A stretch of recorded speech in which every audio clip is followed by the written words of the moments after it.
স্থানীয় সময় রোববার স্পেনের বার্সেলোনায় গান গেয়ে পতাকা হাতে উল্লাস করেন সেখানে বসবাসরত ভেনেজুয়েলার মানুষ। নিকোলাস মাদুরোকে মার্কিন সেনারা আটক করায় তাদের এই আনন্দ উল্লাস। মেক্সিকো সিটিতেও একই চিত্র।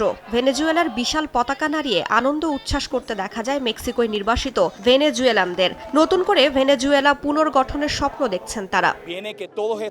আমাদের প্রত্যাশা একটাই, এখানে আমরা যারা নির্বাসনে আছি তারা যেন একদিন নিজ ভূমিতে ফিরতে পারি এবং দেশের পুনর্গঠনে নিজেদের অবদান রাখতে পারি।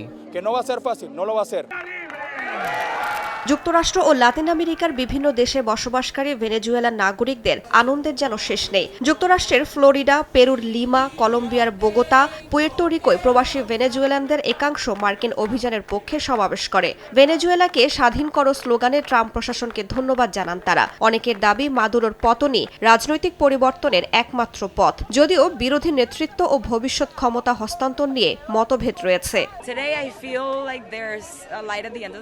একটা আশার আলো দেখা যাচ্ছে। মনে হচ্ছে এমন একটি জায়গা তৈরি হবে যা ভেনেজুয়েলার মানুষদের নিজেদের স্থান হবে, যেটি আমাদের কাছ থেকে ২০ বছরেরও বেশি সময় আগে ছিনিয়ে নেওয়া হয়েছিল। তবে ভেনেজুয়েলার ভেতরের চিত্র কিছুটা ভিন্ন। রাজধানী কারাকাসে হাজারো সরকার সমর্থক রাস্তায় নেমে মাদুরোর মুক্তির দাবি জানান। কেউ হাতে অস্ত্র, কেউ মাদুরোর ছবি ও সুপার বিগোটে চরিত্রের প্রতীক নিয়ে শপথ নেন আনুগত্যের। বিক্ষোভকারীদের অভিযোগ, মার্কিন বিমান আকাশসীমা লঙ্ঘন করলেও কোনো প্রতিরোধ হয়নি। একে সরাসরি সার্বভৌমত্বে আঘাত বলে মনে করছেন তারা। আমরা স্বাধীন ও সার্বভৌম দেশের জনগণ। ডোনাল্ড ট্রাম্প আমাদের তেল নিতে পারবেন না, রুবিও আমাদের শাসন করবেন না। আমাদের একজন প্রেসিডেন্ট ও একজন ভাইস প্রেসিডেন্ট আছেন যারা আপাতত দায়িত্ব পালন করবেন, আর আমাদের প্রেসিডেন্টের নাম নিকোলাস মাদুরো।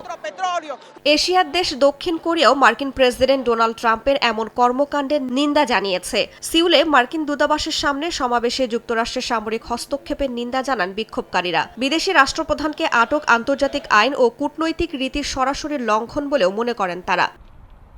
এদিকে সাধারণ নাগরিকদের পাশাপাশি রাষ্ট্রীয় পর্যায়েও মাদুরোকে গ্রেফতারে নিন্দা জানানো হয়েছে। রাশিয়া ও চীন যুক্তরাষ্ট্রের অভিযানের তীব্র সমালোচনা করেছে। বেইজিং একে বিপজ্জনক নজির উল্লেখ করে প্রাকৃতিক সম্পদের নিয়ন্ত্রণের অভিযোগ তুলেছে। তবে মাদুরোকে তুলে নিয়ে যাওয়ার ঘটনায় ডোনাল্ড ট্রাম্পকে ধন্যবাদ জানিয়েছেন ইসরায়েলের প্রধানমন্ত্রী বিনিয়ামিন নেতানিয়াহু।